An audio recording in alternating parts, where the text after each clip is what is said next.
to Rating the List, where we review, discuss, and reimagine popular movie lists objectively. We're your hosts. I'm Jerry. And I'm Brad. And on this episode, we'll be showing you our top 100 list.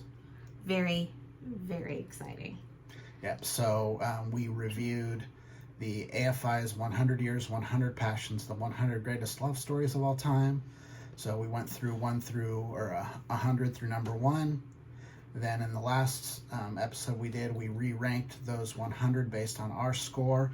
And on this one, we integrated not only those 100 movies, but also about 100, I want to say it was like 150 additional films that we saw. Like the ones that happened released after 2003. So we got a few things. So we've got movies that just couldn't have made their list based on timing. So can't blame this AFI list for some of the omissions that you're gonna, that we'll discuss on this one, simply because those films weren't out when they came. So that's reasonable. There are some omissions that made no sense that should have been on the list that were available at the time. And then we put some foreign movies on here. So here's my big thing. You had there was a David Lean movie that was on the main list, but then they didn't put what was the one that, and we forgot to put it on there too. Oh, Amelie. No. Oh. No. The one that takes place in the train station where she keeps meeting the guy at the train station and they almost have an affair, but they don't.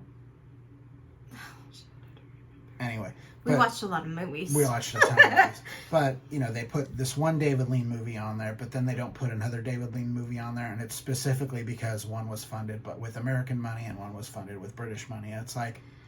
Yeah, and these are honestly, there might be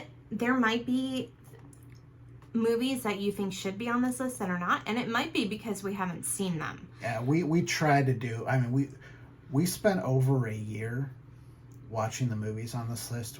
I think we did a pretty spot on job.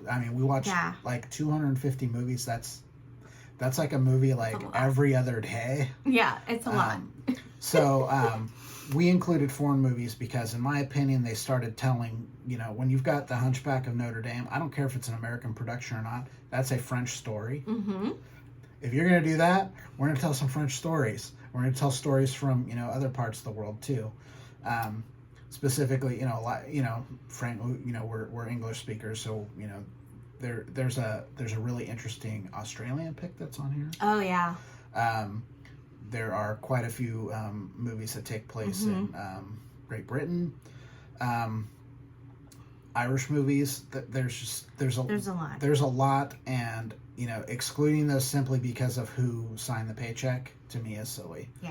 And there are a few movies on here that are completely foreign language, but they're so incredibly good they have to be on the list. So I'm gonna break the rule and not fall in line with AFI on those. So okay, so let's do our top 10. Yeah. So here's the top 10 movies in our opinion. Well, we ranked it. Yeah, we used that same guideline we used for AFI. That was the point I was going to make. So we used the same scoring system on the 150 extra movies that we did on the movies that are on AFI's list. Yeah. So so number 10 is 5 to 7, and 5 to 7 was with the late Anton Yelchin. Yep. It's a film about a younger man and an older woman. The older woman is, I'm pretty sure she's French. Yes.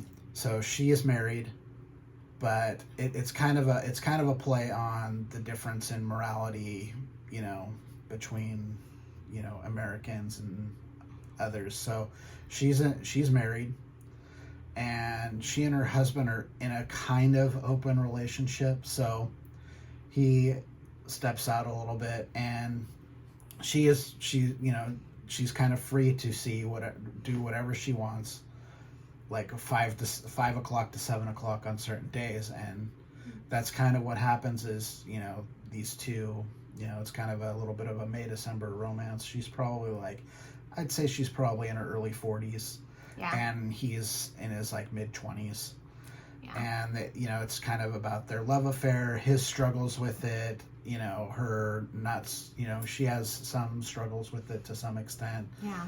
It's Very well acted. It's a really good story, and it's kind of you know, this is kind of, you know, kind of highlights the kind of stuff that I think the AFI missed, which is talking about complex love stories, changing thoughts on monogamy and sexuality and things like that. And this is a film I think highlights that to some extent. For sure, and that's 5 to 7. Yeah.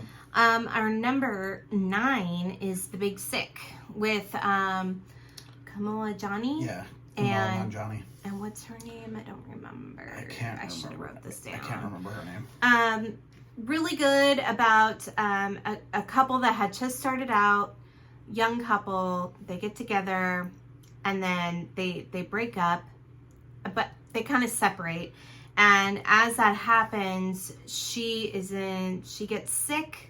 Yeah, she falls into a coma. And then he's like, I want to help any way I can. Yeah, because he's still like the reason that they fall out is because, you know, she doesn't think they have a future because of the expectation. You know, he's Indian.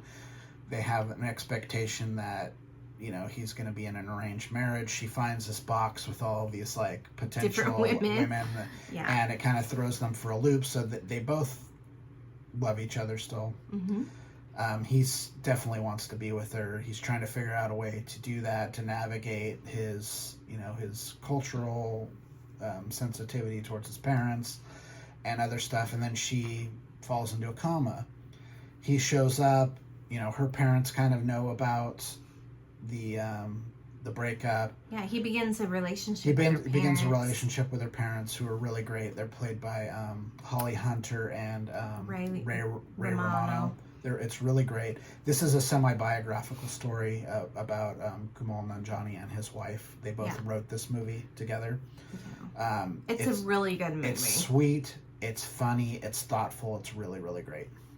Our number 8 is Dirty Dancing, which we've already talked about. Yeah. Number 7 is Brokeback Mountain, which is with the late Heath Ledger and with Jake Gyllenhaal, Anne Hathaway, Michelle Williams. This movie is just heartbreaking. This is a really, really heartbreaking movie on a number of levels. So you've got the two men who are both, you know, struggling with their sexuality.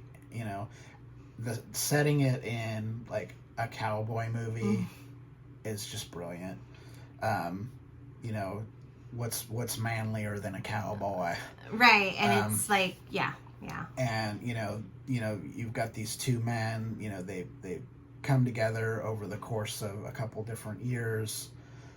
Working together, isolated, you know, and, you know, this deep friendship that they have is more than they think it is, and it's clearly they're in love. They begin, you know, they're both married, you know, so they're having this affair every, like, you know, season or whatever, where they have to go up in the mountains. Heath Ledger's wife is played by Michelle Williams. She clearly sees what's happening. She found out. She kind of had an inkling, and then she found out. Yeah, and then, you know, Gyllenhaal's wife, Anne Hathaway, I think she probably suspected it, but, you know, she's also got these kind of bigger, you know, things, and so you've got all these competing things. And it's a really, really heartbreaking story about, you know, these two people who just aren't allowed to be who they are and love who they want to love. And it ends extremely tragically. And just, you know, the caliber of acting between the four main stars is so good. It's just, there's like a scene where Heath Ledger goes into Jake Gyllenhaal's closet and smells his shirt. And it's just like... It's just so heartbreaking. It's a phenomenal movie. It really is. It really is. Our number 1, 2, 3, 4, so 6. No, 10, they're 9, they're 8, tied. 7, They're 6. tied at 5, I think. Okay. So, number 5, our first number 5 is Portrait of a Lady on Fire. This is a foreign movie. This is a French movie, but wow. Also, This movie will just absolutely blow you away. So this takes place, I forget what century this is in. I want to say it's like the 19th century. Yeah, maybe a little earlier than that. 18th or 19th century. So this woman is newly married to a man, like a lord. Mm-hmm. And, you know, it's clearly like an arrangement kind of situation. She had no real kind of say in it. And, you know, there were, at the time, obviously, there are no, you know, can't marry another woman or whatever. So, Yeah. you know, this is clearly, you know, Forced. She is kind of left alone at the castle because he's got to go off on business. Mm-hmm. But he has commissioned an artist to come in and, you know, paint his wife. And in the course of this, the artist and his wife fall in love. Mm-hmm. It's a really, really beautiful love story. Mm-hmm. Again, it kind of ends a little tragically. Not as tragically as Brokeback Mountain. No. Because no one dies. But it's not a happy ending. It's not. It's a bittersweet ending. Yeah. It's really, really good. It's an amazing movie. And if you're one of those people that doesn't like foreign movies, I'll tell you this. I'm a really, really big movie fan. The reason I don't care for foreign movies is the reading part of it. Because for me, if I'm reading the text, I'm missing the visual a lot of times. That's my issue with it. But there are some movies that are so good, you just have to get past it. Well, I think, too, with foreign movies, the acting is so well that in the silent portions of the movie, mm-hmm. where there's no talking, you still understand what's going on because of the way it's acted. So, just a phenomenal movie. If you have not seen it yet, please watch it. Portrait of a Lady on Fire. Our second number 5 is When Harry Met Sally, which we already talked about. Number 4 is Bridges in Madison County, which we already talked about. We have two number 2s. Yeah, we have 2 number 2s. Our first number 2 is Past Lives, that was released this year. That was just released, and it was like, it made the list at the very end. Like, we had just seen all the movies. I was actually starting to do, I think I had already sorted the original 100. Mm-hmm. This, you know, we started hearing buzz about this movie probably about 3 months ago. Yeah. I had been hearing some buzz about it. You know, it was playing on the film circuit. And it finally came out in theaters. Mm-hmm. We happened to be just out of town, and we watched it. It's incredible. This movie is so this good. Is also a foreign movie. It's a Korean movie. I think it's a foreign American production. So most of the film takes place in New York City. Mm-hmm. A decent part of it, I think they're in Seoul, right? Yeah. So there a lot of the early stuff and part of the middle of the movie takes place in Seoul, Korea, where one of the characters lives the entire time. So these are 2 people that they've known each other. They were like, you know, schoolmates, and they had just started like, you know, like a cute little like junior high romance. Mm-hmm. When the female protagonist, her family moves from Korea to Canada, mm-hmm. to start another life. So the movie takes place in 3 different phases. Mm-hmm. So there's the phase when they're young, really young. Then it takes place again when they're like 20-ish. Yeah, 20s. Yeah, so, you know, they're both like in college, and they kind of reconnect via social media, right? Skype. Yeah, so they're, you know, oh yeah, Facebook, and then they start Skyping each other.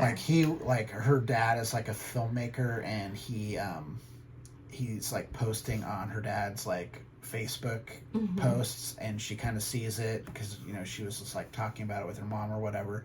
So they kind of rekindle a friendship where they're talking, and it kind of realistically fizzles out, what like quite frankly most long distance relationships do. Yeah. And then, you know, she goes off and she meets someone and gets married.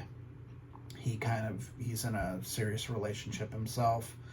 And I forget how they come back together the next time. He comes to visit. Right. Well, he broke up with his girlfriend, and then he reached out to her and said, I'm coming to New York. Right. And so that's how they reconnected the second Yeah. time. So you've got this kind of unrequited thing, but the real interesting thing about the movie, in my opinion, is her husband and her husband's behavior and how he treats everything. Again, very adult way to handle things. Extremely adult way to handle things. And my favorite scene in the movie is actually the last scene in the movie. So the last scene in the movie is she walks, you know, him to his cab because he's flying back to Korea, and they kind of have a moment, and he makes it pretty clear, like, this is it. And she kind of has a breakdown on her way back, but who's at the foot of the stairs? It's her husband, because her husband is the one who really, really knows who she is and what she needs, and he shows up on the bottom step to console his wife over this event. It's so good. It's a very modern story. It's really good. And it's, you know, it could happen. Like, you know, that there was a lot of immigrants from Korea coming to Canada, coming to the United States. Totally happened. She got pulled from her school and, like, starting a whole new life, you know, and they're communicating through Skype, but they're still in separate areas, so they said forget it. And then he comes to visit, and she shows him New York, and they just have this really good conversation. Well, they just have a lot of chemistry. Yeah, they have a lot of chemistry, and the scene when they're in the bar talking, and he's talking to her in Korean, I started crying because it was just so well, it becomes beautiful. more poignant towards the end when you realize that her husband knows enough Korean to follow what's going on. That's what makes it even more poignant to me. Yeah. Just a really, really good one. Whenever it comes out, you guys should really watch it. Yeah, it's good. I don't think it's in theaters anymore at this point. No. But it's going to be on the various streaming services here before the end of the year, and just really take the time. It's really, really good. Okay, our second number 2 is Loving. So this is based on a true story about Loving is their last name, which is kind of fitting in a lot of ways. This is an interracial romance, and how, you know, back in the 60s. Yeah, some of the, you know, just, you know, you've got a lot of, still to this day, you have a lot of ass backwards places in this country where this kind of stuff was looked down upon. They were married in one state. Their interracial romance was illegal in another, which caused them to be separated for very long periods of time. They had children. And it's just the story about these two people who are very much in love. Their love is colorblind, and it goes all the way up to the U.S. Supreme Court, which, you know, is what gets required to validate their marriage. Their marriage. So pretty much anyone who's, you know, who's been in an interracial, you know, relationship or marriage or whatever kind of owes these two people, you know, a lot. Very well done. Really well acted. It wasn't schmaltzy, which I was a little afraid of, but it was not schmaltzy at all. Yeah. It really showed, like, just to be married to somebody, like the struggles that some people have to go through just to do that. It's just insane. Yeah. In addition to this feature film, there's also several really good documentaries about this case that can add some context to the story as well. They're also really good. So our number 1, which I think is a little bit of a surprise that it's a foreign movie. Our number 1 is In the Mood for Love. This is an incredible film. It's so visually dazzling, this It's movie. beautiful to look at. The colors of the film help tell the story. Mm-hmm. This is a really interesting story where you've got two different sets of couples, and two of them are having an affair, and then the other two find out about it, and they kind of come together to kind of pretend that They're having an they're affair. having an affair too, which turns into the two of them falling in love themselves. And it's just like this movie is stunning to look at. It's heart-wrenching to follow these two people who they have a sense of morale. They have a sense of morality that their partners do not. Yes, and they love each other, but they still respect their marriage. And it's, yeah. But I mean, there's the question of the child. Yeah. So there, we don't know if it's his or her husband's, which is kind of interesting. This is take the time to see that this movie is really, really, really great. Yeah, it's so good. It's so good. Yeah. Please watch it.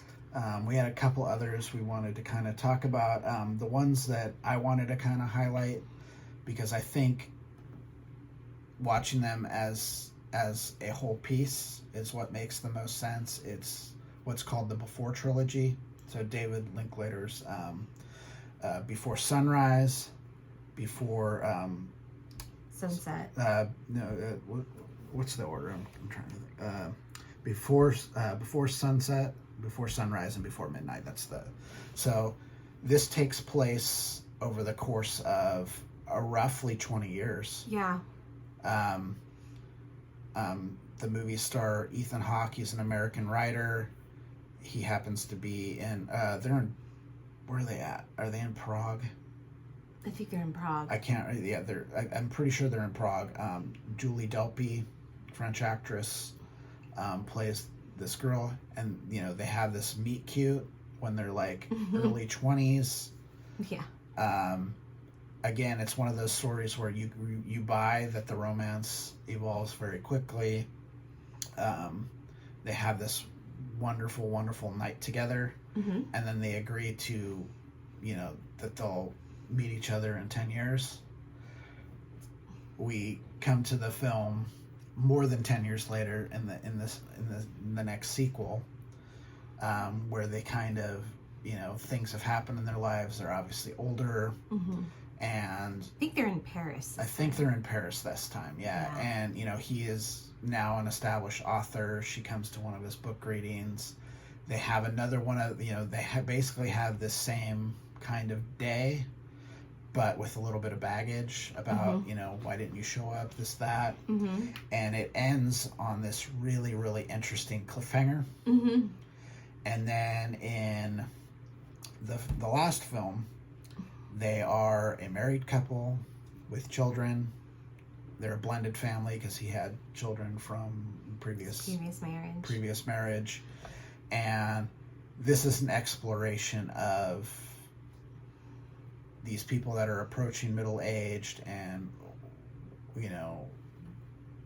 a mature relationship that is no longer full of extreme passion and things like that, which is just naturally what happens. I mean, you can't keep that kind of passion up. Something else, I mean, if you're very lucky, it's replaced with something that's probably even better. But, it's exploring that stuff. And, these are kind of walk and talk movies. So they're very, very heavy dialogue. Heavy dialogue movies. There's no action. It's just them walking around talking. But the conversations they have are so incredibly interesting, and you really believe that these two people fall for each other. You will be hard-pressed to find in film history two people that have more on-screen chemistry than Ethan Hawke and Julie Delpy. Yeah. And you get to see these people at different points in their life. It's kind of Linklater's thing. He also did a movie called Boyhood, Oh yeah. which also stars, his really good friend Ethan Hawke. That's actually shot over the course of like 12 years. That Oh, it's you, crazy. you watch the movie. They shot like 2 weeks every year for like 12 years, and put the movie together. So you see this young man go from being a boy to being a man, but you also see All the people around him. his mother and his father. Yeah. Grow older as well. It's a really interesting film experience. So it's kind of Linklater's thing. He kind of does that here as well, but it's 3 different movies. Really, really love these movies. Our number 14 is a movie called Blue Jay, which is about. I'm trying to think of the actors' names. It's Mark Duplass and Paula. Sarah Paulson. Sarah Paulson. It's about these 2 people that when they were in high school, they were a couple. They were with each other for a very long time. It's them coming back to this town. Well, he still lives there. He still lives there. She comes back to the town, and they have this night together where they're reminiscing of. And you kind of piece together how their relationship went, why it fell apart, and it's just. It's so good. It's so good. It's so good, and what I really like about it is like it's a love story that started a long time ago, and now they've had this life, and now this is where they are, and can they rekindle it? Should they rekindle it? Obviously, they needed to unearth some stuff to move on. Yep. It's a really good story. It's in black and white. Yeah. It's in black and white, and there's some funny moments that they have really good chemistry, and you can feel it really feels like young love, like they had young love. And if you're familiar with Mark Duplass, this is really a departure from the stuff that he usually does. He's generally him and his brother generally write comedic stuff. This is not a comedy at all. This is a very poignant drama. It's really, really excellent. Okay. Yeah. Yeah. All right. Really quick, there's a movie called The Map of Tiny Perfect Things that we ranked at 69. I just wanted to point this one out because this is the kind of movie that someone like AFI would look past. This was a movie that came out on Amazon. It's an Amazon original. This movie came out right about the start of the pandemic, somewhere around there. It has a time travel element to it, but it's really really good. It's a really really good film, and it's a cute love story. And it's kind of like Groundhog Day. It's got a Groundhog Day. It's in that vein. It's in where he's reliving the same day over and over again, but unlike Bill Murray's character in Groundhog Day, this kid is he's kind of making the most of it, and he's basically mapping out his whole town because he's trying to figure out why he keeps reliving the same day. So he's kind of trying to figure it out, and it's really interesting. And along the way, he meets this girl who is also just like him, reliving the same day. And we kind of find out why she's reliving it. We don't ever really find out why he's reliving it. I think he was reliving it to meet her. Okay, fair enough. That's what I think. But it's really, really good. And this is the kind of independent, movie that didn't get, wasn't in the theater that they would overlook and they would kind of, look down on, I think. I just think it's a really good film. And AFI's number 1, Casablanca, did end up on our list. It just ended up at number 75. Yes. So, I think that's it. Yep. So, in the next episode, we will outline what our next list is. So we are done with this one. We are going to be embarking on our next list. It's going to be very, very different, but I think it's going to be a real good time. I hope, I know some of the people that are following this are probably really into love stories, but I hope you'll join us on the next journey as well. which is not going to be love stories, but Yeah. we'll kind of explain why we chose what we chose. So until then. Yeah, if you have any comments about the movies that we put on our list, please let us know. If there's any movies that you feel like maybe we should check out, let us know that too. We will watch them. Yeah, if you please just subscribe to our channel. Our new list is starting soon. And if you want to contact us directly, please do so at ratingthelist@gmail.com. But for now, I am Jerry. I'm Brad. And we're rating the list. We will see you at the next list. Bye. Bye.